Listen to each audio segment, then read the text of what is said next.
ஏன்னா சொல்லாம கொள்ளாம வர ஸ்டூடியோக்கு அந்த மாதிரிலாம் வராது. வேலை டைம்ல வேலையை பாருங்க, அதான் கரெக்டா இருக்கும். பாஸ்வேர்ட் சொல்லு. எதுக்கு? நானே இங்கே தான் உட்காந்துட்டு இருக்கேன். நோட்டிஃபிகேஷன் வந்துட்டே இருக்கு. பாஸ்வேர்ட் சொல்லு. ஒழுங்கா சொல்லு.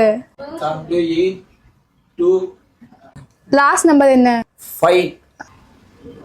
எஸ் அப்பா. டேய் என்னடா போனே ஆஃப் ஆயிடுச்சு. போச்சா? குடு. ஓ மாட்டாம மிஸ் ஆயிட்டோன்னு சந்தோஷப்படுறியா?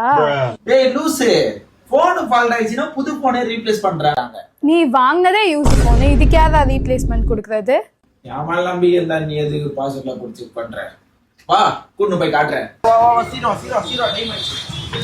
ஏய் எங்கடா கூட்டிட்டு போற? நம்ம மீட்டர் சீட்ல இருக்க FR6 கேஜெட்ஸ் இவங்க தான் வந்து போனை கொடுத்தனா ரீப்ளேஸ்மெண்டா நம்மளுக்கு புது போன் கொடுக்குது. தலையா ஒண்ணும் இல்ல, நோட்டிஃபிகேஷன் வந்துட்டே இருந்தது, சூடாயிடுச்சு போல, தாங்காம சுவிட்ச் ஆஃப் ஆயிடுச்சு. இப்போ சர்வீஸ் பண்ணலாமா இல்ல போனே புதுசா குடுத்துடலாமா? நீங்க நம்ம கிட்ட தானே ப்ரோ வாங்குனீங்க போன். அப்பனா உங்களுக்கு 5 month ஷாப் வாரண்டி இருக்கு. டைரக்டா உங்களுக்கு பிசி ரீப்ளேஸ்மென்ட் பண்ணி கொடுத்துடலாம். இது மட்டும் கிடையாதுங்க, இவங்க கிட்ட ஜஸ்ட் 3500 ல இருந்து ஆப்பிள் ஐபோன்ஸ்லாம் கொடுத்துட்டு இருக்காங்க.